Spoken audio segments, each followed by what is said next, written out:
to Truth or Politics. I'm your host, Darlene Price, and tonight we have a very interesting show. We had him on about a year ago, about this time last year, wasn't it? And we got him on again. But before we get started, we want to thank MBR TV for carrying us live all the time, and our hero, Steve Hall, who keeps us on the air no matter what. Poor man.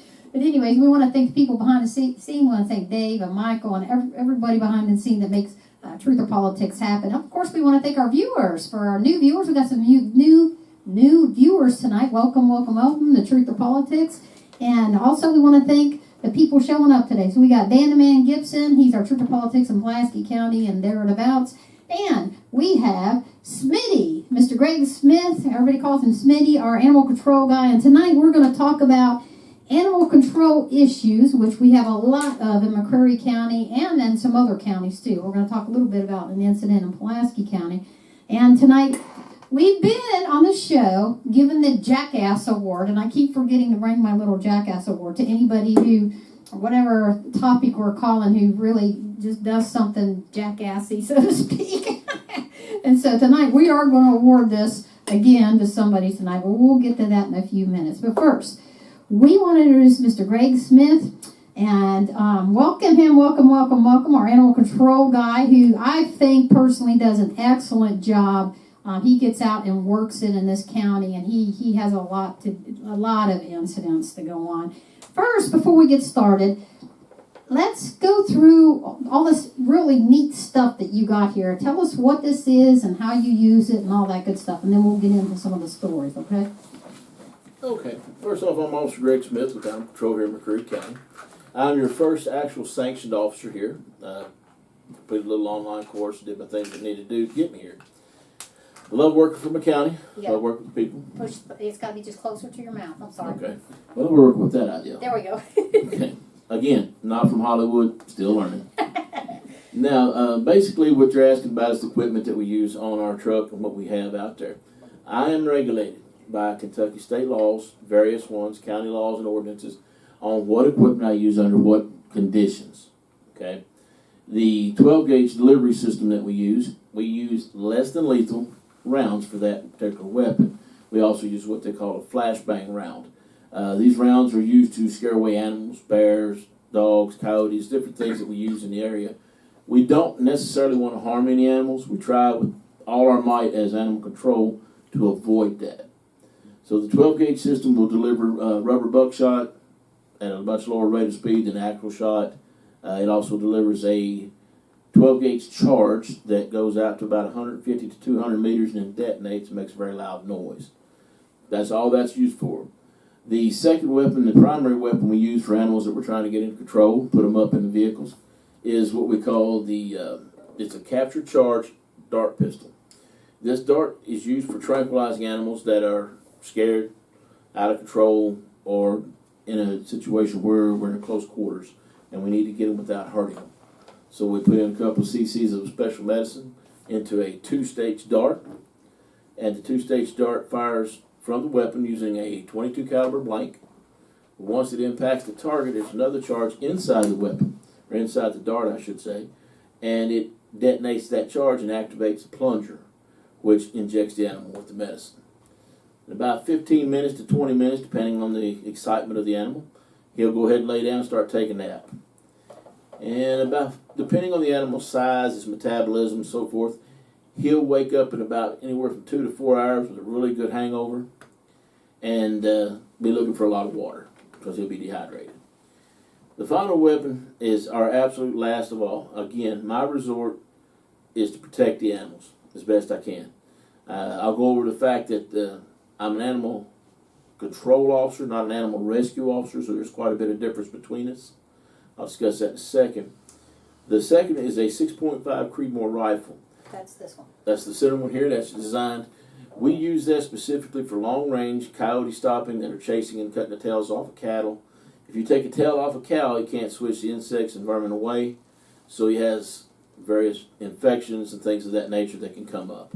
So we protect the animals with that. If we see an animal that's way out in a field or a pasture and we recognize it to be rabid, at this time of year that is possible with the heat and the water and stuff being the way it is, this is a safe way of putting them down so that nobody gets infected, no problems happen. We cover them up, and they're taken care of from there. My favorite of all is the safest of all, and this is what I recommend everybody get: small can, large can, medium, whatever you want. This is bear spray or just simple pepper spray, hiker's pepper spray. This will deter many, many animals, many dogs, many things out of your yard. Okay. Now, for some of your larger animals, I recommend loud noises and things of that nature, trying to move them away from the yard. Don't confront something that's 450 pounds with this alone. Make it work for you by using a metal-to-metal contact, like a pan and a spoon situation. That's Miss Darlene's favorite. It is effective, works very well, but the best thing is non-confrontation altogether. Avoid them, learn a little bit about them, learn their habits, learn what their behavior patterns can be, and you save yourself a lot of headache that way.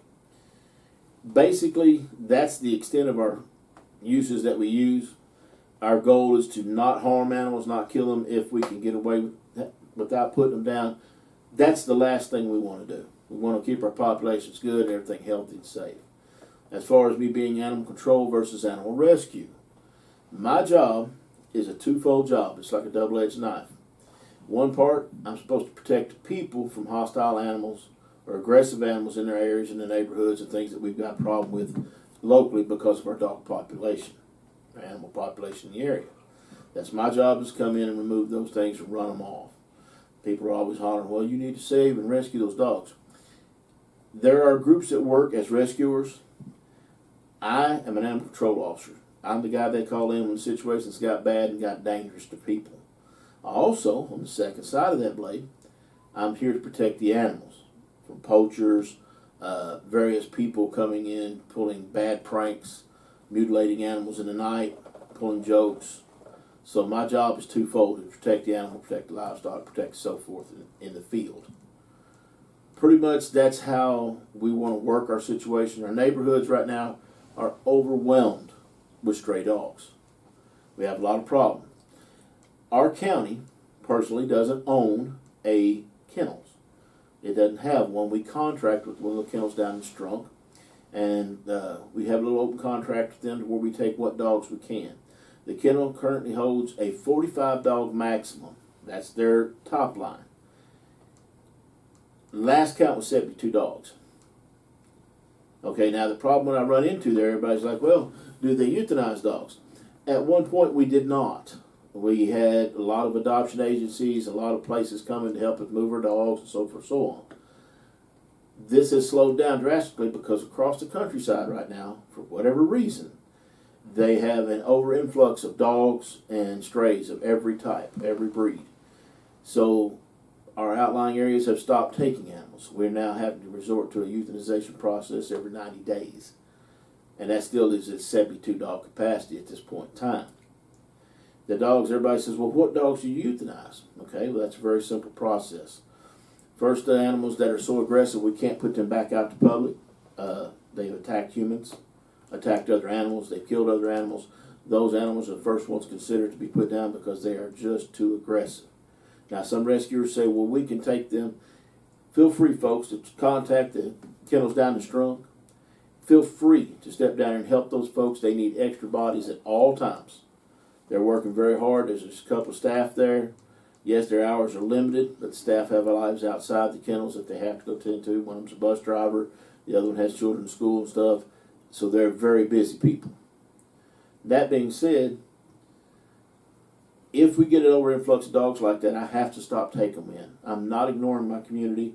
Would never do that. And I generally come out to every call, even if I can't pick the dogs up. I use distraction methods. I use runoff methods to get them out of the areas and try to keep them away. I give instructions to all family members there on how to handle animals, what their rights are through the Kentucky statutes, and so forth and so on. So a rescuer, they're there to pick up a van full of animals and take them into a nice shelter, do all the wonderful things that they can do. And I support them 100% if we have them in our community. Some folks here, I won't call any names because I don't have authorization for that, but there are several folks on Facebook identifying themselves as animal rescuers in our area. Feel free to contact those folks and see if they can take and help you out. I can't just come to a property. This is another issue we've had. And they say, well, I want animals put down on my property. Again, folks, my job is not to put down animals at random. The only way I will put down an animal is if it has attacked a human, is attacking livestock and stuff as I'm witnessing it, or it's become a threat to a certain area, or it's been hit and harmed in such a way it's injured to the point where it's got to be put down for humane reasons. Outside of that, I'm not going to come to your residence and shoot your puppies that you didn't take responsibility for. I am not going to come out and put down animals that they've showed up and I fed them for 3 months. That's called harboring an animal, and that now makes you responsible for that animal. If you pick a dog up on the side of the road, folks, you don't know what you're picking up. That's the number one thing that I have a problem with in my county. Everybody wants to pick these dogs up and take them home. That's a wonderful thing, and I support everybody that can afford to do that. That's fine. Rescue all you can. However, let's not overdo ourselves. Let's take and realize what our limitations are. We want to provide a happy, healthy home for any animal we pick up. Now, the animals that you pick up and drag in amongst your children, your family, you don't understand what disease they may have. You don't understand their aggression level and why they're out on their own. Why did they leave a good home somewhere? You know, maybe the home wasn't perfect, but better been out on the road. These are the things I want everybody to consider before you start grabbing up stray animals and dragging them home. No rabies tags. Animals show rabies within 10 days, 10 to 15 days, and the animal's going to let you know it's got rabies. A human being getting bit or scratched across the back of the hand has up to 6 months before they show a single sign. At the onset of signs, it's too late. There's no cure, there's no availability of a medicine at this time to reverse that effect. That individual will pass away due to effects of rabies. So folks, be very careful about handling animals you don't know nothing about. They're not yours, not your family's. If they come to your porch, it's firecrackers, water guns, shotgun rounds in the air, on the ground. I prefer them on the ground because if it goes up, it's got to come down. So a blast of the dirt piled out there somewhere to get these animals to leave your area is much better. If you have a problem, feel free to call me. Give me your address, your information, 606-310-8667. That's your animal control number. Call it. If it's after 4:30 in the evening, folks, if I don't shut that phone off, I'll never sleep. Never see a bit of time on my own. Okay, because I get calls at 3:30 in the morning, 1 o'clock in the morning. I'm out with the law enforcement officers here in town. When they make a traffic stop, they have dogs in the vehicle. I have to go collect those dogs because it's a traffic stop and it's law enforcement. And if I say, well, the kennels are full, but yeah, you took 2 dogs last night. Yes, there is a kennel set up for me for such occasions where a animal's left in a vehicle. Got a drunk driver, he's got his pet with him. I have to secure those animals because they're going to tow the vehicle. So those are the processes that I have to go through at night and times, different places. If I don't answer your phone call right away, folks, just leave a nice voicemail at that number, 606-310-8667. I'll call you the next morning. Now, some of y'all are complaining and have complained that, well, he never come to my area. Probably did, but you just didn't see me. I have a very small white truck and I drive very fast. So there are times when I've been through your areas, y'all were asleep, you hadn't got up and had your first coffee yet. I'm already there and gone. If I don't see something directly in the problem, I can't deal with it. So if anybody has any questions, again, call me. Monday through Friday, 8:30 a.m. to 4:30 p.m. And I'll do everything I can to help my community the best I can. So if anybody has any questions, Miss Darlene, I'll let her have it. I got a few things I want to touch on. First off, let's get into it's what I call bear season right now. Right now, the bears, and this is why we had you on last year about the same time. The bears, it's in between season. The forest, the berry season is over in the forest and everything. So now the berries are kind of gone, and a lot of their food is no longer there in the forest. But the acorns haven't fallen yet. So there's like a 2, maybe 3 week time period where the bears start looking elsewhere. Very hungry. Very hungry. And, you know, you got it, and we've talked about this before. You have to think of a bear like a giant raccoon. Okay, what will a raccoon get into? They're going to get into your trash. They're going to get anything that a raccoon was going to get into. That's what a bear is going to look at too. And they can smell stuff from miles away. I mean, they have a great sense of smell. And in fact, one of the reasons I always have Dan on here is he is a retired big game hunter guide from Colorado. Right, he was literally a mountain man and he knows bears and wildlife, better than anybody. But I want you to talk about too. And I want to hit that too, the metal on metal thing. Folks, that works. Keep just a metal pan by your front door. I'm talking a metal pot, like an old metal pot, and a metal spoon. That banging, for some reason, that works better than shooting in the air or anything. That noise, that metal on metal sound, scares the crap out of bears, and they will take off, okay? Better than any other noise. But I want you to talk about your limitations, about what you're allowed to do versus the forest rangers. I mean, your authority comes to this point, and then at some point, you have to call a game warden, and you're not allowed to do stuff. Can you talk about that? Sure, that's not a problem. She's very correct. I am limited. I am just a county animal control officer. If I have a situation where I feel that it's beyond my limitations, what the law allows me to do and so forth, or what I'm capable of handling, the rangers have a much more advanced system. They have more support. They've got better equipment. And if it's a big project, I'm going to call somebody on my little phone contact list and say, hey, this is what I got. This is where it's at. Do you want me to hold position here and wait for you to arrive? What, so forth and so on. I am limited, folks, in what I can do based on various Kentucky state laws, county ordinances, and so forth. And I am adamant about following those for your benefit and mine. I don't want nobody to get in trouble, violate state law or something we're not aware of. Okay, so I study and research every day. I'm the first certified officer, like I said, for the county, in the history of the county. So I have a 30-something year background in law enforcement, and I work according to policy. So when my limit stops, I always call him back up and call in the people that know what they're doing. I am amazed, and I wouldn't have your job for any amount of money in the world. With all the different varied opinions about how one should treat an animal in this day and age, you're going to always be the bad guy. They're going to say, "Oh, he didn't do this right or do that right." People are not going to be happy with you all the time. How do you handle that? Even though you're doing the very best you possibly can. That's a very good question. I refer back to a case here lately where a lady had 2 dogs.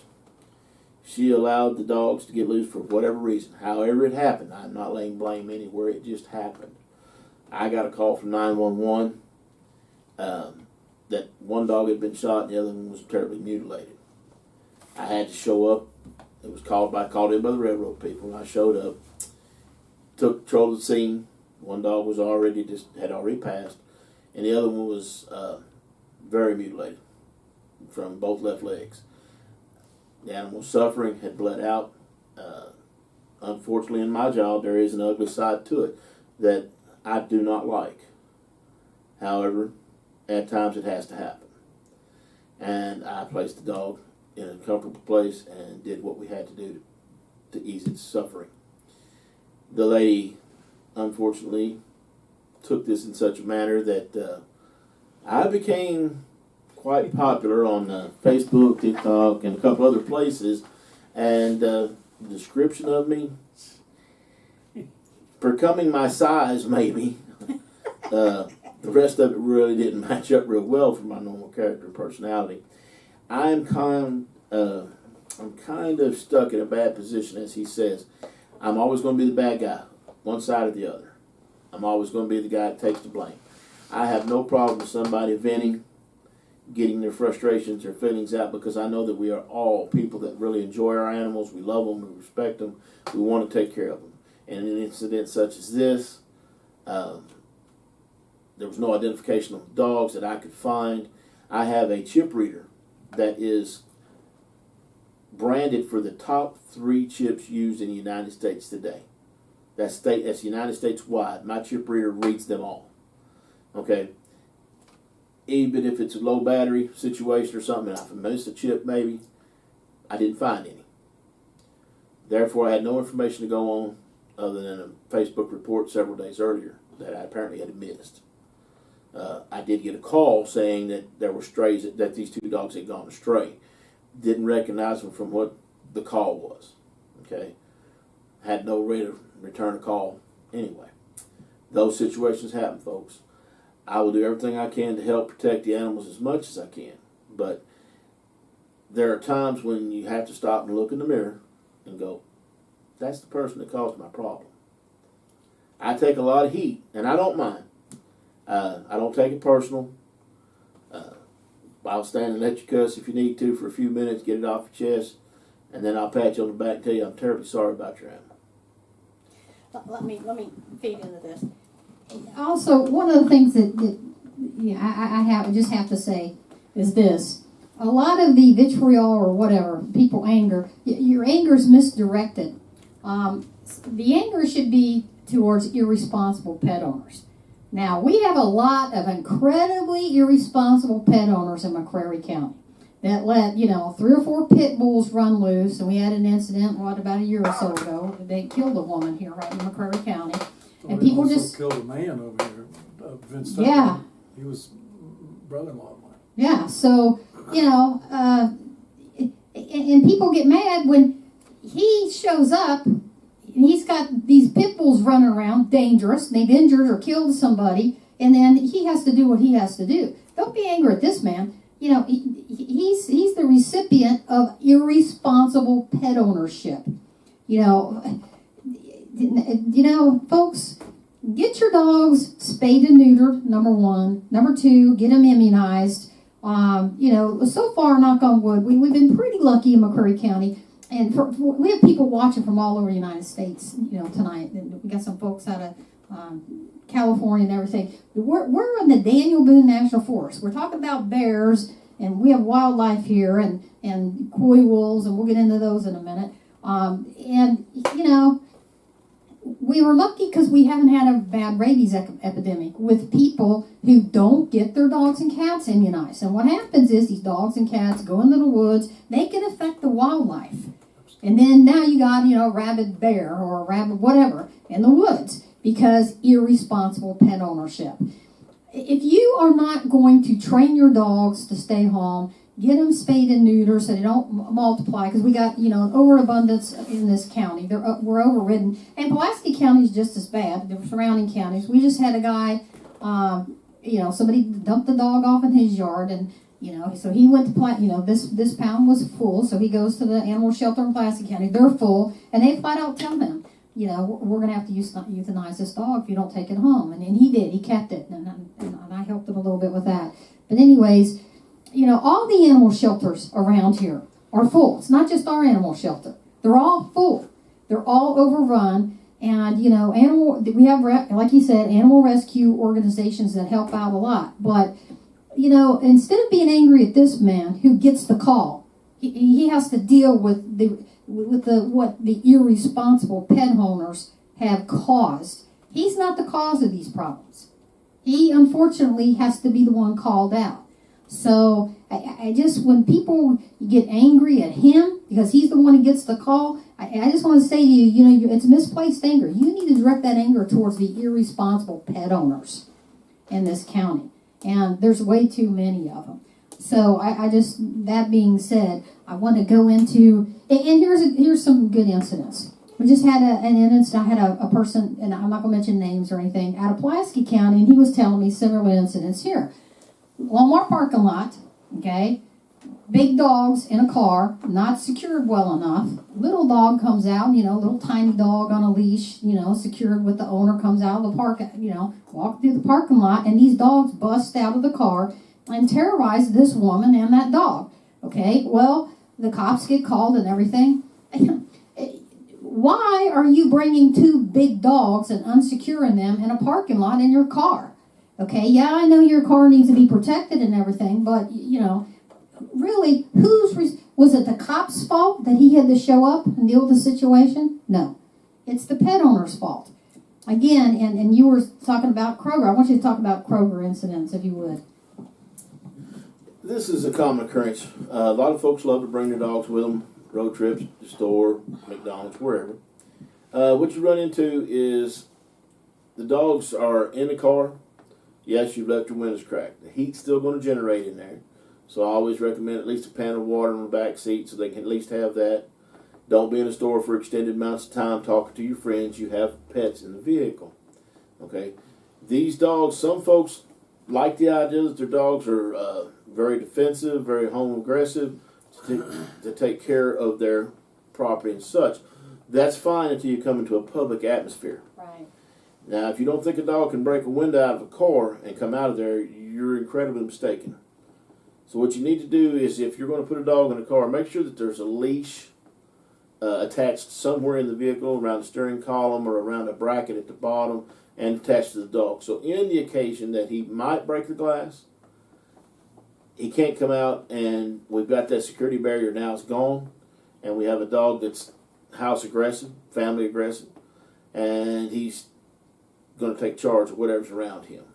Another thing for the folks who love to come by and peck on glass, talk to dogs, they're not your dogs, don't do this. Because what you're doing is antagonizing the animal that's inside. You're causing him high anxiety, a lot of stress, and some of them will just simply reach up and bust the glass and reach out and get you. So you've got to be careful and maintain your, it's nice to see a dog, wave at him, smile, and go on by. Do not antagonize animals that are secured in the structure, or inside a vehicle, I should say. They can't defend themselves that way. Again, don't spend too much time in the store. Make sure there's water in the vehicle. Yeah, because it's Especially in this heat. It's been super hot this summer, and it's really dog abuse or animal abuse to leave a dog in a vehicle like that, unless you got the air conditioner running. And I know like my van, I've got remote start, so I've done that before. Showed up at the bed a little bit earlier, put the remote start on, go and do my paperwork, but the air conditioner's running, and the dog's in there, so that's a little bit different. Okay, so I want to get into coyotes and coy wolves. Okay, in McCreary County, all around here, we have coyotes, and coyotes don't get more above 40 pounds, okay? And then we have these hybrids called coy wolves or coy dogs. These are anywhere, they can get up to 100 pounds, and I've posted, for those of you who go on my Facebook page, you've seen these. I posted a picture of my German Shepherd, 95-pound German Shepherd, and these wolves are that size. We've had this repeatedly over the years, and I think it's getting worse and worse and worse. And I've had farmers call in. I've had farmers come in here and tell me how these things are going after their cattle. There's packs of these now. And to me, they're extremely dangerous. And, unfortunately, the bears over the years have gotten a lot of bad rap.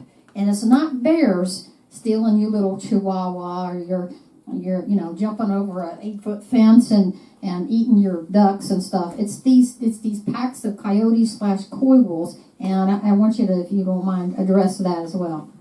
and Dan could talk to that too. I'll let Mr. Dan go ahead and start fielding on that one, and then I'll come back in.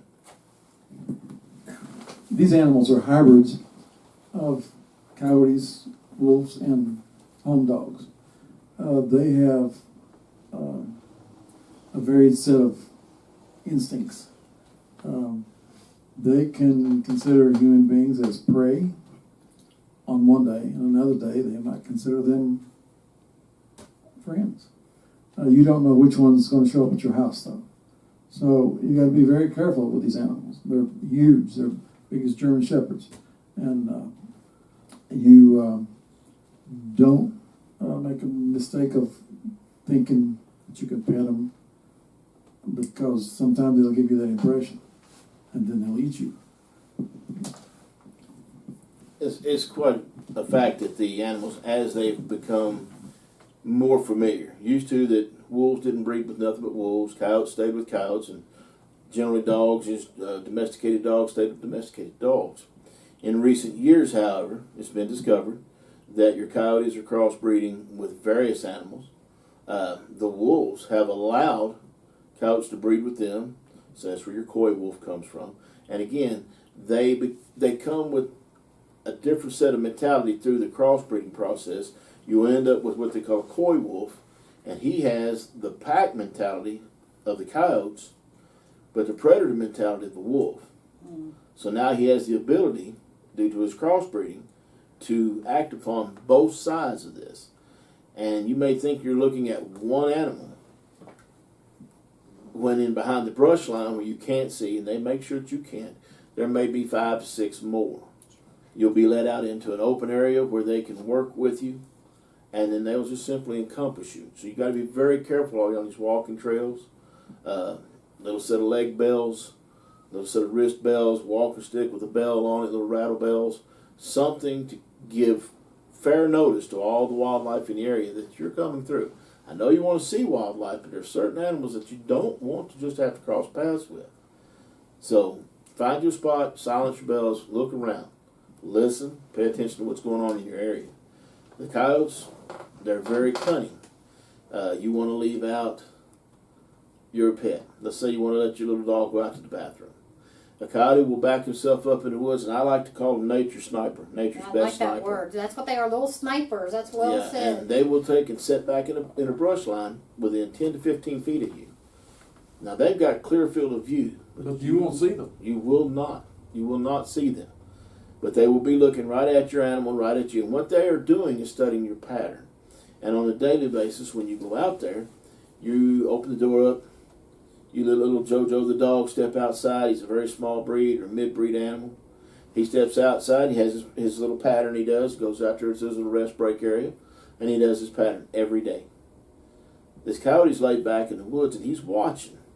And he learns the times, the time length of each time out. He learns what you do. Whether you go back and get a cup of coffee, or whether you go sit on the end of the porch, you go back in the house and wait 15 minutes, then come back out, get your dog. At that point, several days into this, that animal, the coy wolf, the coyote, they will literally wait nose deep right in the edge of your bush line there.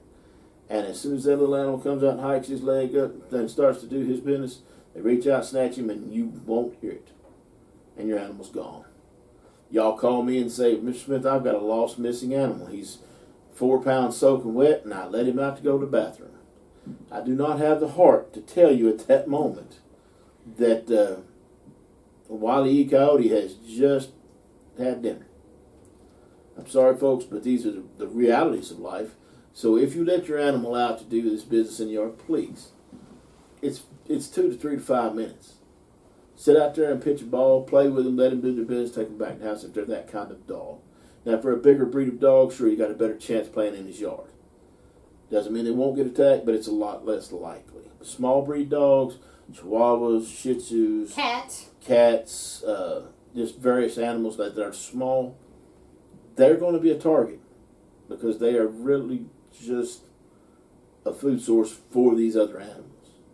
When it comes to the end of the day, we all love our dogs, we all love our pets, but at the end of the day, the breakdown is no matter how much you hug your neck, how much you paint their toenails, they're still dogs.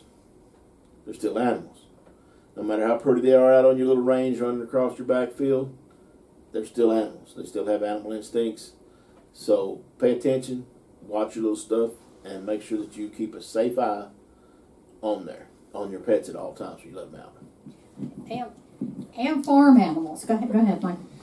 A lot of people are under the impression that if a neighbor's pet crosses the property line, then they have the right to shoot the animal. That's a good question. And then there's other times that a person has to be their own first responder due to an emergency. And I was just wondering if you could kind of break down a little bit of the laws on the rights and responsibility of homeowners. That's a great question. Okay, now, that's a wonderful question because I run into this quite often on a daily basis. The first responsibility becomes the pet owner itself. Everybody in this county is required to keep their dogs either in an electrical closure, a fenced enclosure, on a leash outside the home of residence. All animals are required to be maintained on personal private property. All animals are mandatory at 4 months old to have rabies vaccinations. This is mandatory through KRS statutes and state law. Okay? Has to be done. Now, that being said, if your animal leaves your property, you are 100. Even if that animal simply broke its chain and got loose, you are still 100% liable for any damages or suffering that somebody may incur over the animal, over your animal getting away.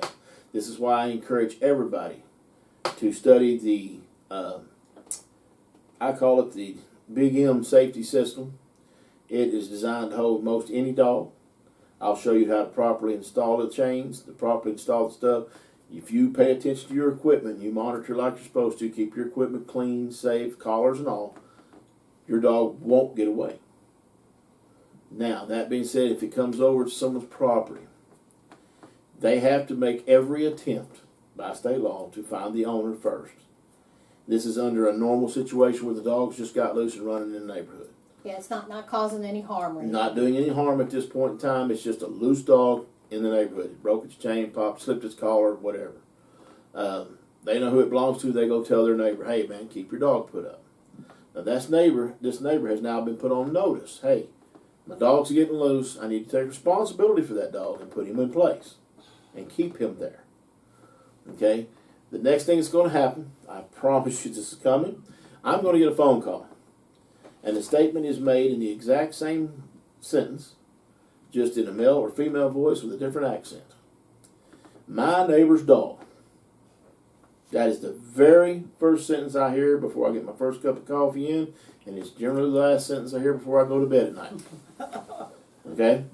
So, they have the right to report that to me. My job at that point is to come out and see you and say, hey, your dog's getting loose. I try to work with my community. None of us have the big money it takes to keep putting these tickets down, keep going to court. So I try my best to work with my community. Now, I am limited as to how far I can work with you. I still have an obligation to protect the community. I'm going to tell you, sir, ma'am, please put your dog away. Make sure they stay in your yard, stay on the leash and stuff. I don't want to have to come back out here. If I do, I lay it out clear to you what the state laws require, what they say. All right? So I'll depart the area with a little note in your hand, a little pink copy saying, you've been told. I'll put that in my file for later reference. If you let your dog loose again, let them get loose again, and they pursue themselves over into that same piece of property and they start killing chickens. They start tearing the tails off of cattle. If you tear the tail off a cow, it has no way to defend itself against flies and other vermin and can get infected and cause the death of the animal. This is a costly thing with the price of beef and everything being what it is today. Okay? So, we have to stop that. If you have a farmer out there, he's a cattle farmer, and he has a pack of dogs chasing his cattle through the field, he has all right, by KRS 258.065, I believe it is, to neutralize anything that's a threat to his livestock. Okay? If your dog is running over, killing the neighbor's chicken and running back, if he shoots that dog on his property and it runs back to yours, the dog was shot in fair play because it was attacking his livestock. It was a threat to his children, a threat to his grandchildren. Okay, again, the dog has to be an aggressive in nature and it has to be a threat perceived by the person that's being trespassed on. Not your opinion that, oh, my dog would never do that. Remember, folks, a dog's mentality is a lot like a small child. If it gets out the sight of mom and dad, it's going to do whatever it wants to do. Okay? And you can holler, my dog's great, it wouldn't do that. Not in front of you. But I assure you, once they get out of your area, maybe they join up with another dog or two in the neighborhood playing, and now they become a pack. 3 dogs a pack. And they'll get a pack mentality. Your dog may have never harmed a thing. And all of a sudden, one of the dogs, the bad problem child dog, attacks another dog in the yard, and the feast begins. The fury begins. It's like a shark attack in the ocean. If one shark cuts something else and the blood drips into the water, now you've got 50 sharks in the water, and they're all attacking what's there. Had no game in it, but now they do. Same problem with animals, folks. If you allow your animal to continue to run loose and somebody, unfortunately, does that deed, does what they have to, you have no legal standing, and if they kill chickens and cattle or anything or done any damages before they put the animal down, you are still 100% liable for all damages incurred through your animal's misbehavior. Let me add to that too. We've done like what I think this is our third or fourth show we've done on this every year. And every year I get calls and one of the reasons we have the shows is I get farmers calling and stuff. Here's the other thing, folks. We have farms here in the county, but surrounding these farms are forests. This is the Daniel Boone National Forest. I mean, and in this forest are these packs of wild coy wolves, coyotes. At night, and a lot of this takes place at night, am I right? It usually does.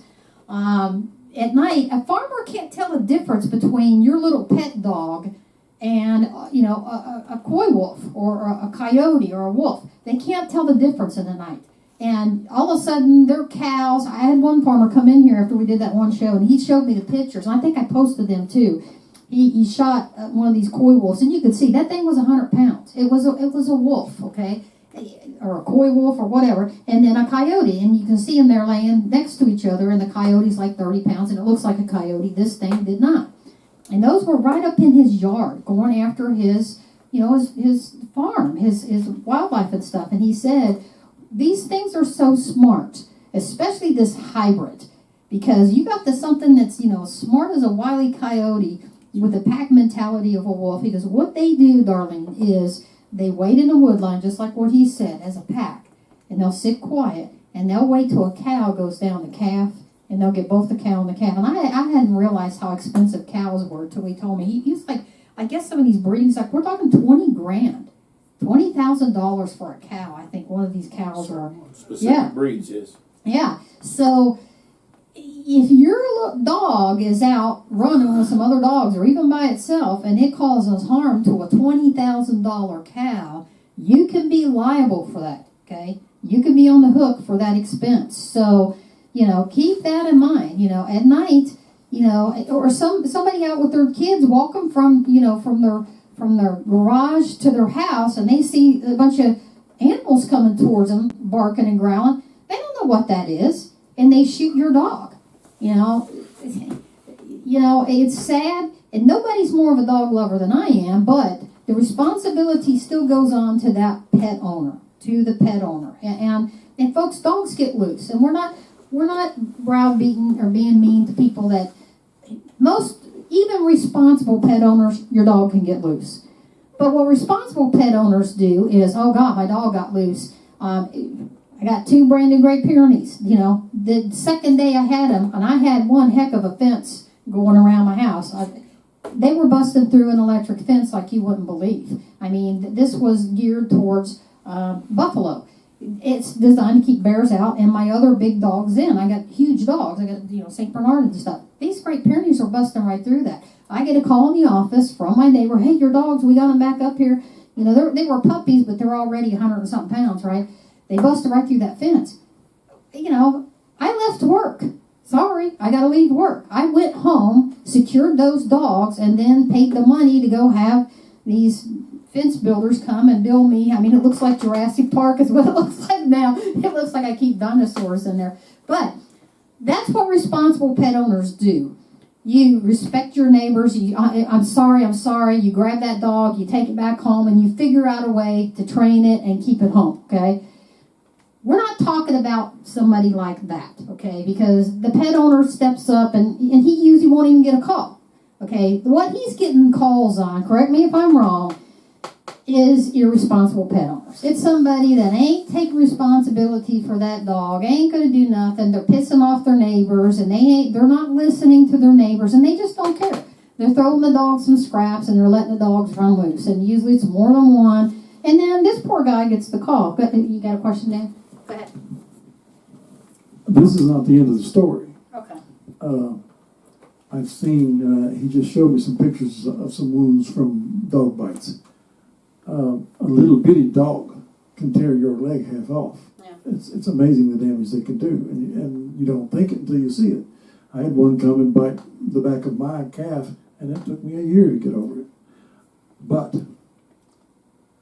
often, when you're standing there shooting this dog that is dangerous, the neighbor's standing over there watching it.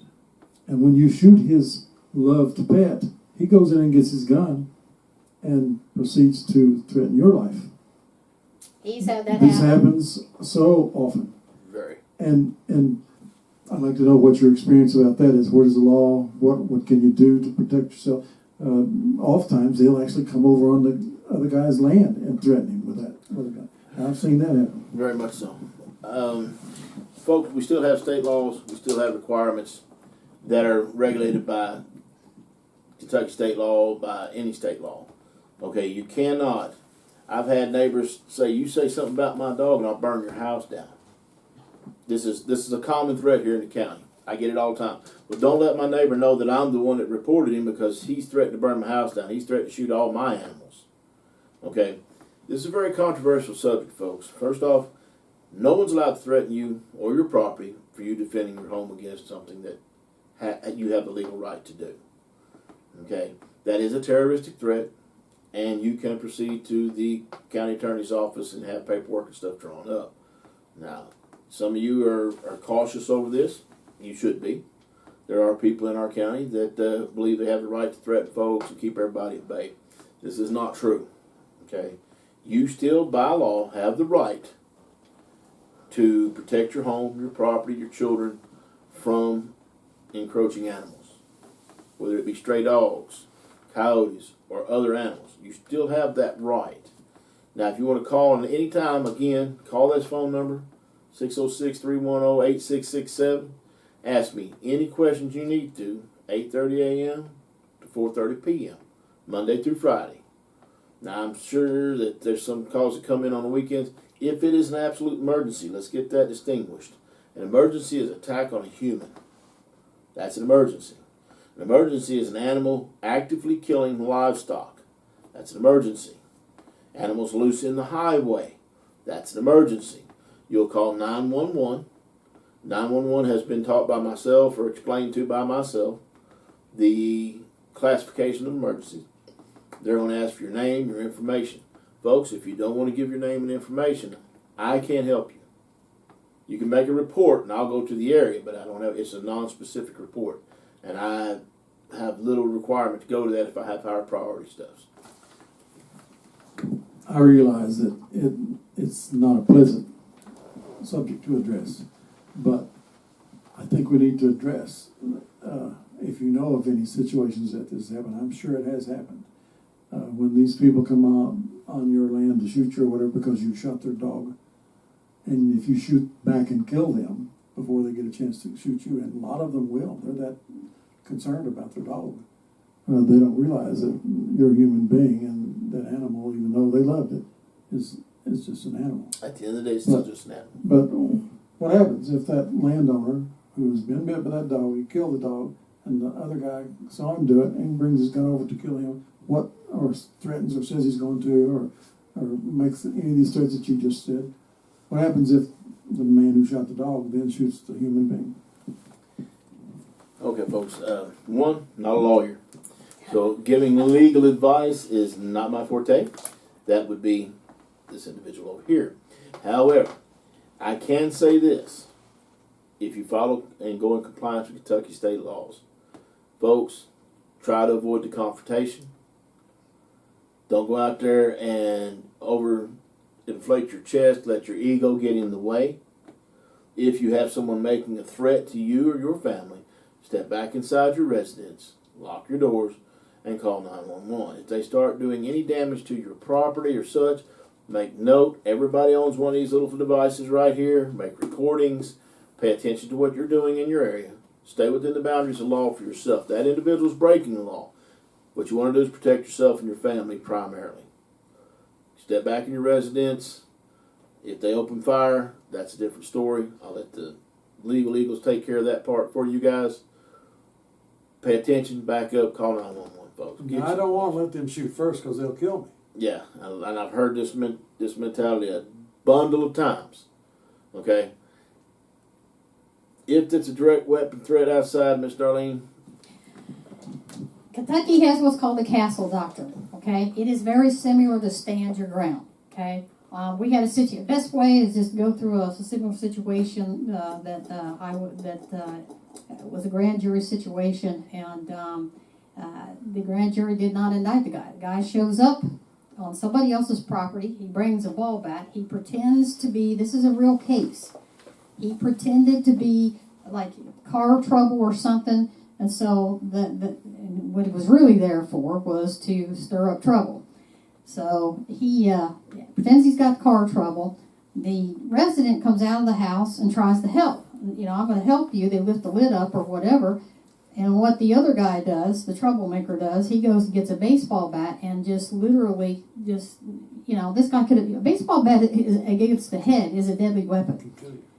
Right. Hits the guy on the head. Sons of this guy that are military trained, by the way, see this, and in their mind, we don't know what was in their mind, but very well could be in their mind, this guy just killed my dad.